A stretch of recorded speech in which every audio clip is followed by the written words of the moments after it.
How to check recently opened apps on iPhone. To get started, first of all go to your iPhone's home screen. From the bottom edge of the screen, swipe up and pause in the middle of the screen to open the app switcher. This reveals a gallery of all your open apps, ordered by the most recent. If you want to close all the app, simply swipe up on its preview card. If you want to continue using an app, simply tap on the preview card and you will easily be able to use the app.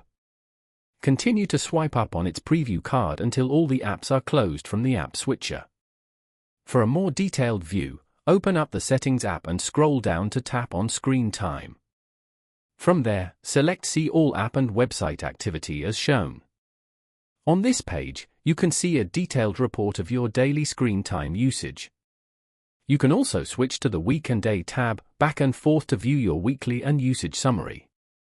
Here, you'll see a list of your most used apps for the day, showing exactly how much time you've spent on each one by showing their categories or apps and websites.